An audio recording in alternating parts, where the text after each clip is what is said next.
Apakah ada yang bisa membantu saya untuk mendeskripsikan gambar apa ini?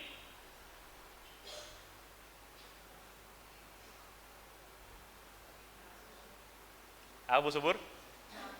Benang kusut?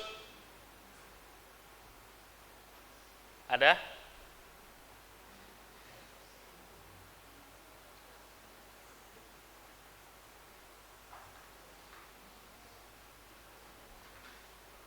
Pemandangan alam bukan? Bukan kayaknya ya. Ada yang lain? Ketika melihat ini apa yang pertama terpikir? Nggak jelas. Ya. Kenapa Bu? Lukisan yang tidak beraturan. Oke, itu hint yang bagus. Ini lukisan. Ya. Tapi apa nih yang dilukis? Apa ini cuman cat yang ditumpahin doang terus dicoret-coret?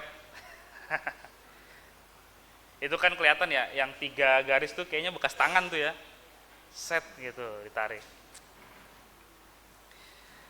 Saudara-saudara, ini namanya lukisan abstrak ya. Lukisan abstrak itu aliran lukisan yang dilihat sekilas tuh tidak bisa dijelaskan ya.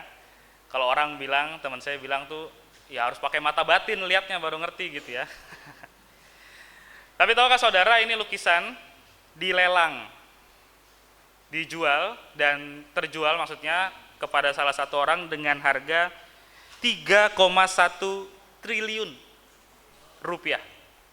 3,1 triliun rupiah itu saya tanya ke ChatGPT, kalau duitnya ada nih terus ditumpuk itu 9 kali tinggi Monas. Itu bisa bikin 500 sekolah duitnya ya. Terus kita tuh bisa liburan keliling dunia sebulan sekali selama 50 tahun.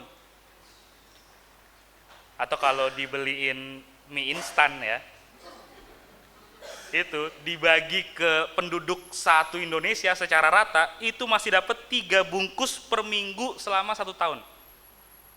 Wah, itu harga yang orang bayar untuk mendapatkan lukisan ini.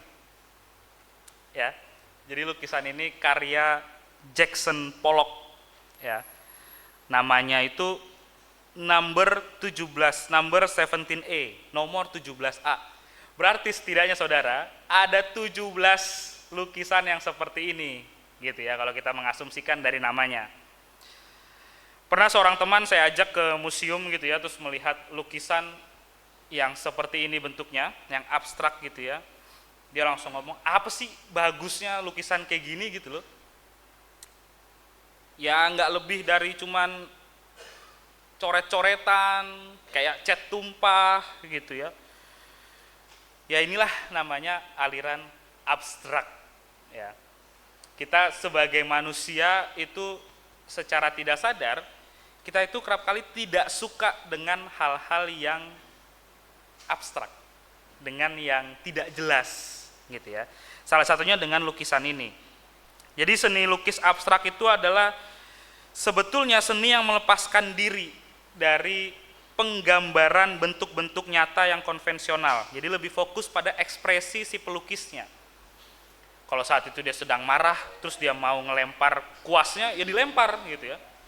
Kalau dia lagi bahagia, terus dia mau menggambar-gambar sesuka hatinya, ya digambar.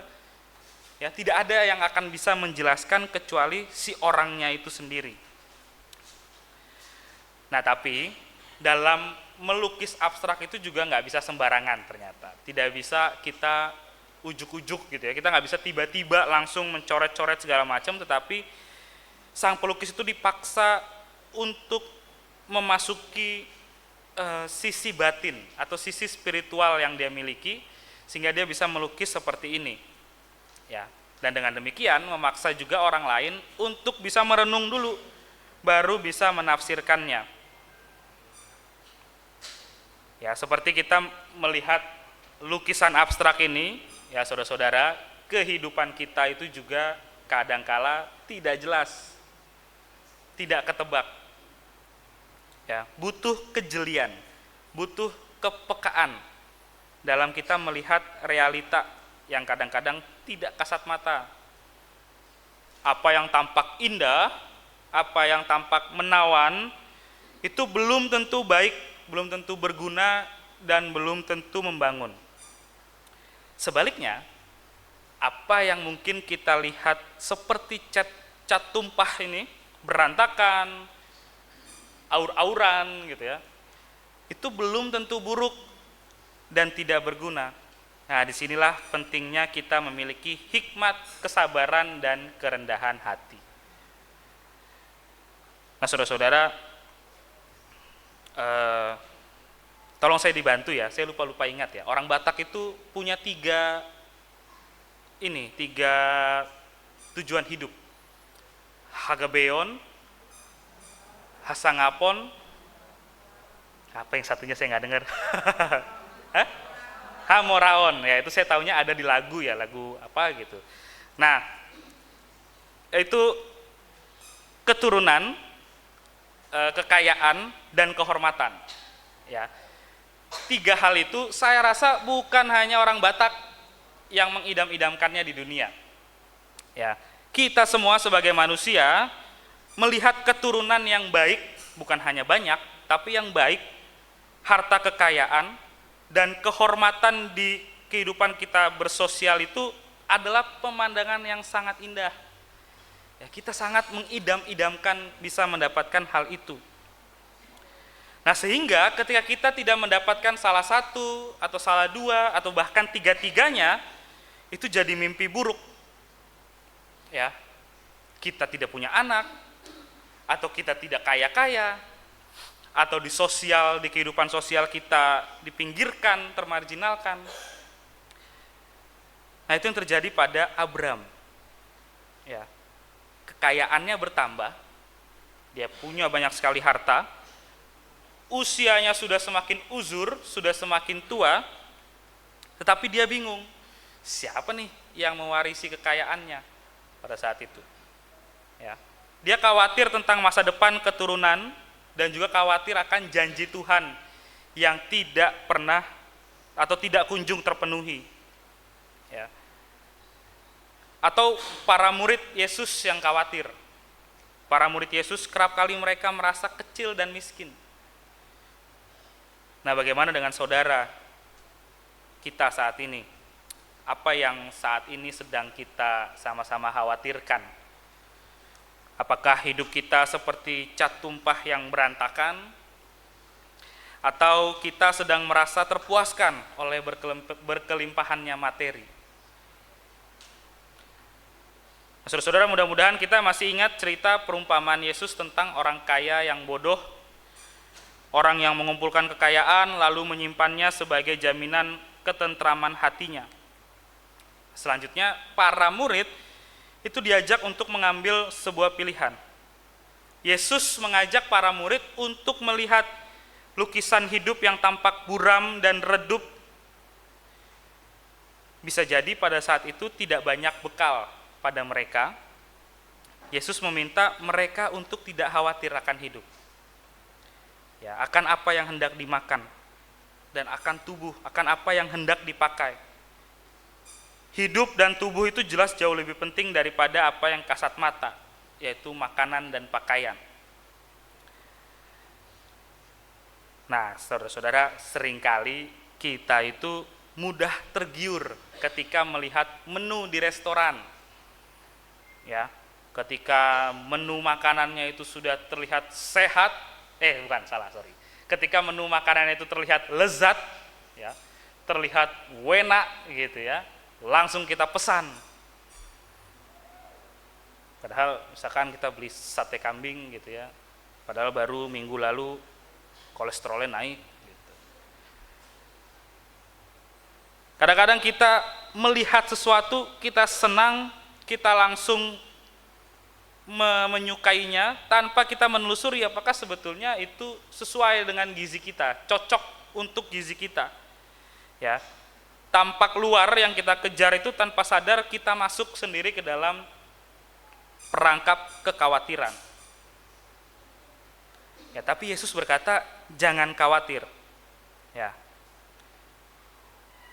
kita mengatasi kekhawatiran itu dengan mati-matian mengejar, mencari, memburu dan melakukan apa saja untuk mendapatkan sesuatu itu sehingga kita tidak mengkhawatirkannya lagi.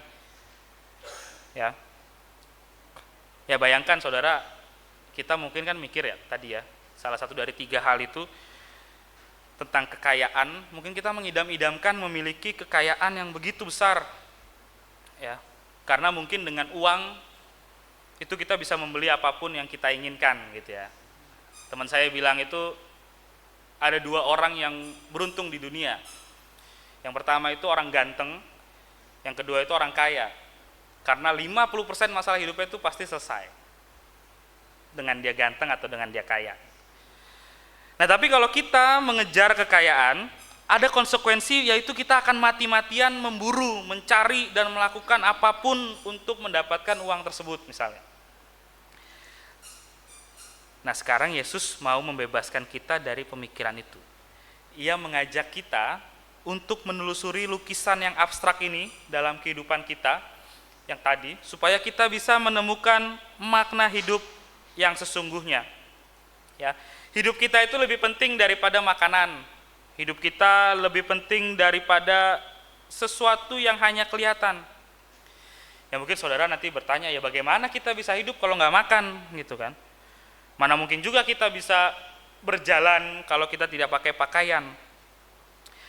Nah benar, tapi yang dimaksud oleh Yesus adalah hidup itu bukan hanya soal makanan, bukan hanya soal pakaian. Ya, yang menentukan kebahagiaan hidup manusia itu bukan hanya soal makanan dan pakaiannya. Yesus sudah menyebutkan dari awal bahwa kebahagiaan manusia itu adalah dengan mendengarkan firman Allah dan memeliharanya. Ya, Yesus itu tidak melarang orang untuk bekerja, untuk mendapatkan makanan atau pakaian, malahan ya kita harus bekerja supaya kita dapat menghasilkan sesuatu. Juga untuk kita bagikan dengan sesama kita.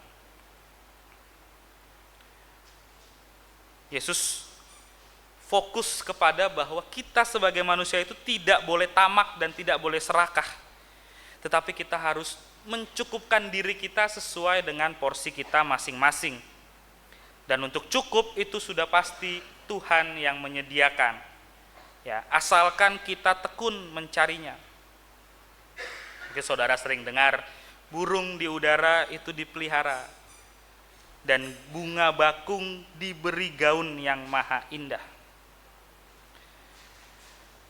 Nah, saudara-saudara, saya karena pernah ngekos gitu ya. Saya merasakan yang namanya hidup dipelihara oleh Tuhan. Ya. Masih tengah bulan, masih ya kira-kira tanggal 20-an saat itu saya pernah ada di satu titik karena kesalahan saya sendiri, karena kelalaian saya sendiri, uang saya itu habis. Ya. Uang jajan yang diberikan orang tua itu habis. Kemudian saya itu adalah tipe anak yang sangat-sangat tidak enak minta sesuatu ke orang tua. Ya, saya itu sangat-sangat tidak enak minta ke orang tua. Jadi uang jajan saat itu sudah habis, masih di tanggal 20-an, kemudian saya sudah sampai di titik bingung, mau makan apa, gitu ya. Sehari 2 hari sih masih bisa ke tempat temen, ya ikut makan lah, dia masak apa, entah cuma nasi sama tempe gitu ya, yang penting ada yang keisi. Sampai akhirnya kan ya, masa saya minta makan terus kan nggak mungkin gitu ya. Nah saudara, tapi tiba-tiba di kos saya itu ada salah satu teman yang terkena COVID. Ya, jadi kosan saya itu harus diisolasi, nggak boleh keluar, nggak boleh masuk. Mungkin saudara melihat, wah ini bencananya bertambah gitu ya. Nah, tapi tidak pada saat itu. Kenapa? Karena kos-kosan yang diisolasi itu dapat makanan gratis. Jadi setiap hari itu ganti-gantian. Polisi berseragam lengkap datang, "Mas, ini makanan untuk 10 orang," gitu. Besoknya tentara yang datang pakai seragam gitu ya. Wah, saya pada saat itu udah nggak peduli. Mereka kan minta foto ya. Saya udah nggak peduli itu difoto, mau dikirim kemana terserah lah. Yang penting perut saya kenyang gitu ya. Nah saudara, itu salah satu contoh sesuatu yang abstrak, ya. Ya pada saat itu mungkin kita membayangkan, waduh, ini malah ada yang kena COVID lagi, mau gimana hidupnya gitu ya. Tapi ternyata di balik itu ada sesuatu yang mau Tuhan katakan kepada kita, ya. Syaratnya itu sederhana, saudara. Untuk kita bisa melampaui apa yang kelihatan dan kita bisa memahami sepenuhnya apa maksud Tuhan. Yaitu adalah dengan kita memiliki iman yang tetap teguh kepada Allah. Ya. Iman itu bukan hanya menunjuk pada kata percaya, ya, tetapi iman itu juga adalah kesetiaan dan hidup bergantung kepada Allah. Ya. Mungkin saudara sudah kangen dengan frase ini. Pak Hengki sering mengatakan sumeleh. Ya. Sumeleh itu bentuk iman kita kepada Allah, ya. Penyerahan diri sepenuhnya. Martin Luther King Jr. itu menggambarkan iman itu seperti orang naik tangga. Ya. Jadi bukan seperti jalan lurus. Kita harus membawa tubuh kita ke lantai selanjutnya, ya, nggak bisa sendiri, nggak bisa otomatis gitu ya. Kita harus bawa sendiri, kita harus bawa badan kita untuk naik ke lantai selanjutnya. Tetapi sebelum kita melangkah dan sebelum kita menaiki anak tangga itu, kita tetap ada di bawah, ya. Jadi iman itu adalah mengambil langkah pertama, bahkan ketika kita tidak bisa melihat anak tangganya secara keseluruhan. Tapi ketika kita terus berkembang, suatu saat ketika kita melihat ke belakang, kita sadar, wah, aku pernah ada di titik itu. Abraham pun mengambil sikap menaiki anak tangga yang pertama satu persatu ketika ia mendengar panggilan Tuhan. Bahkan ketika dia tidak bisa melihat anak tangga berikutnya, dia tidak tahu dampaknya. Tanah perjanjian itu ada di mana, kapan dia dapat keturunan. Tapi Abraham terus melangkah mendengar suara Tuhan. Ya. Makanya saat ini kita menyebut Abraham sebagai bapa orang percaya. Nah, saudara-saudara, kalau hidup kita saat ini seperti lukisan cat tumpah di atas kanvas dan kita letih, lesu, lemah, lunglai, penuh beban berat, kita merasa dunia ini tidak adil, jangan buru-buru mengutuki orang atau pihak lain. Ya, di sini kita perlu untuk rehat sejenak. Kita perlu melihat lebih dalam lagi dan kita bertanya pada jiwa kita sendiri. Sebenarnya apa yang kamu khawatirkan? Apa yang sedang kamu buru mati-matian untuk menenteramkan jiwamu? Jiwa kita yang paling dalam akan mengenali dan harusnya menjawab, apa yang kamu cari itu ternyata tidak jauh. Dia ada di sini, di dalam batin kita. Kita hanya perlu rasa cukup dan bersyukur, sebab segala sesuatu itu sudah disediakan. Amin. Tuhan memberkati.